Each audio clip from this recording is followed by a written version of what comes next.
Hey, what is going on? This is your stimulus check update information. So it looks like $480 billion was a temporary debt increase. It passed in the Senate, went over to the House. They voted on it. This looks like it passed just today. So that's going to raise the debt ceiling. That means the government's not going to default on any of their payments. That means all the Social Security, all of the child tax credit, all of those payments are still going to continue to go out.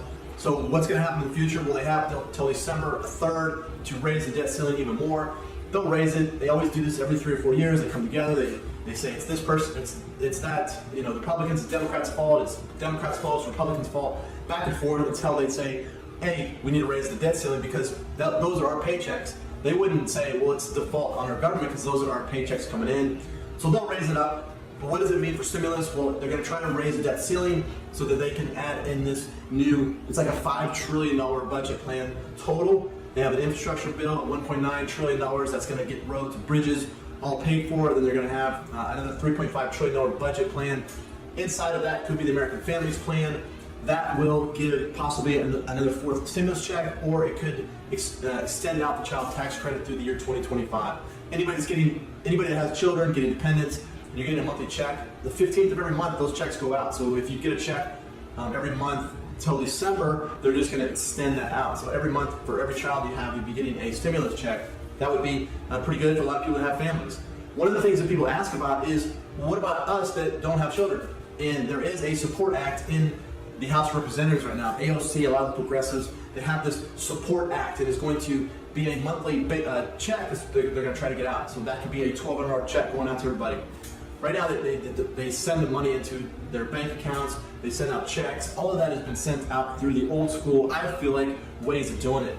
In the future, they're trying to figure out how can we get more money to people and how can we get them to spend that money.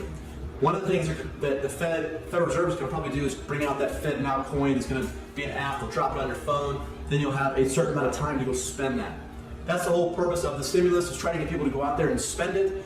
I think what people did, they did a great job, and they saved the money. They bought gold and silver and Bitcoin and other cryptos. They bought some land. They invested in some food, things like that. But they invested into value, things that hold their value. So if you buy those things, it holds their value. Then in 3 or 4 years, that stimulus check will actually grow in value. So that's why I encourage people to try to pick up some of those things that has value. The printing press of the government now is out of control. They're just printing so much money, and they're just printing the money, and it's great because a lot of people get a check. But when you go to the grocery store, the prices are continuing to rise up. And so that's, to me, the dollar is tanking, it's getting worse. So that's why I always encourage people to try to get in some of these hard assets if you can.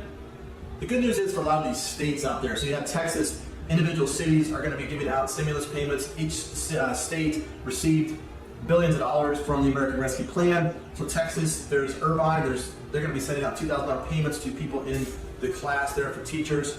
Also, Tennessee is going to be sending out $1,000 payments. One of the states, New York State, has $2.1 billion excluded for workers set aside. Also, $5,000 checks to, I think it's local artists in New York City. Also, the cab drivers in New York City are going to be getting some of that money. New Mexico, $750 direct payments are going to be sent out to about 4,000 residents. One thing about the whole stimulus plan, or this American Rescue Plan, is every state received billions of dollars. So that means every state just had so much money in the treasury that they can use to stimulate their economy. New Mexico, they received $1.8 billion in stimulus, but they only used $5 million of it for stimulus. So $5 million out of the $1.8 billion, where's the rest of that money going to? That's what I'm curious about. And so I think if the states receive this stimulus money, billions, why not use full amount of that? If they want to use some extra for something else, great. But why only like a small percentage of it was used for stimulus? So anyways, in Michigan, you have $500 hazard pay. Georgia, $1,000 going out to teachers. And then you have Florida, they're going to be sending out $1,000 checks to teachers. Also frontline workers. So you have firefighters, police, and first responders are going to be getting a check in Florida. Now Connecticut, they're going to be sending out checks to people that want to go back to work. So if you are in Connecticut and you are going to be joining back into the workforce, you're going to be getting a $1,000 bonus. Colorado looks like they sent out $375 checks. California is the big state right now. $600 checks going out to those that qualify. You have to live there, and you have to have filed your returns with the franchise tax board in order to get that payment. But it's $1,100 total that you can receive in the state of California.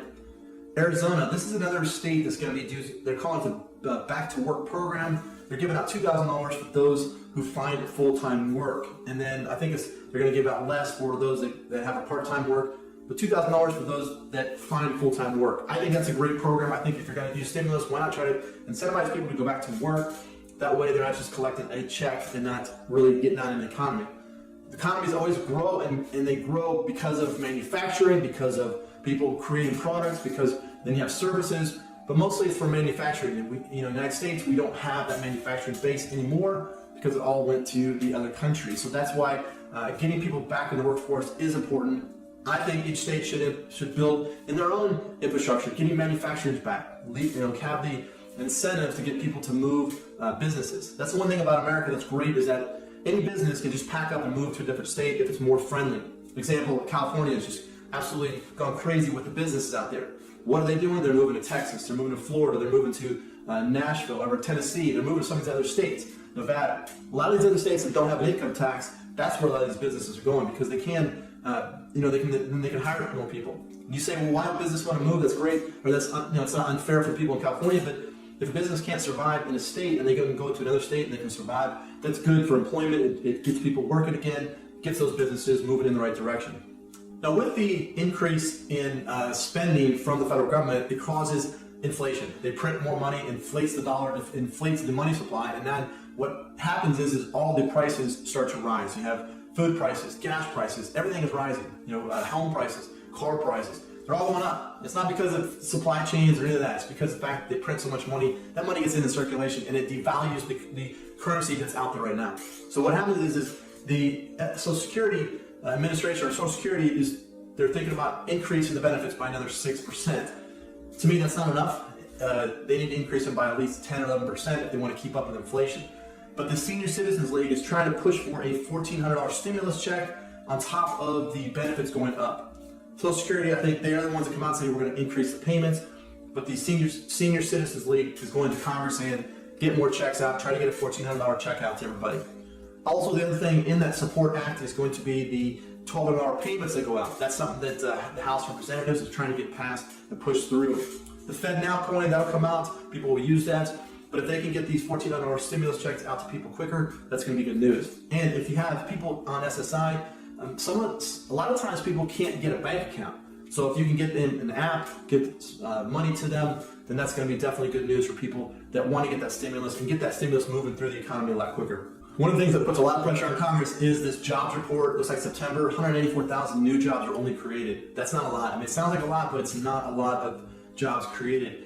When the economy was really booming before the whole pandemic thing hit, the jobs was increasing by between 800,000 and 900,000 new jobs that were being created. So this small percentage like that is not good, but for more stimulus, this is what Congress looks at. They look at these numbers, they look at unemployment, they're seeing it. Is the unemployment dropping? Is it moving up? If they see it continuously drop, they're going to come out there and say, we need more stimulus, we need to try to stimulate the economy, and that's when they'll send out new checks. But when they see these jobs report and it keeps getting worse and worse every month, they're going to have to come back to the drawing board and figure out how we're going to stimulate the economy, how we're going to get more jobs out there. I think one of the things with the states about incentivizing people to go back to work, that should show that you should pay people to go back to work instead of just paying people not to work. That would be a way better stimulus. If I was in Congress, that's what I would try to do, incentivize people to go back to work, get the workforce going again. I would also go into Congress and say, hey, you gotta quit printing the money on stuff that we don't need. You can't just have an endless amount of checks or a checkbook that just goes crazy and moves forward. But as they continue to print money, it's going to put a lot of pressure on the dollar. The dollar is going to continue to tank. That means prices are going to start to rise all over the place. That's why hard assets are going to be the best bet for your money. Anybody that has money sitting in a savings account in a bank, I feel like is the worst place to be. You need to be in some type of hard asset that can't be devalued. The dollars are being devalued like crazy. Gold, silver, cryptos, they can't be devalued. They're a set price or set amount of scarcity in those hard assets, and those are going to be the best place, I feel like, to take your stimulus check and move it and getting more investments out there with those.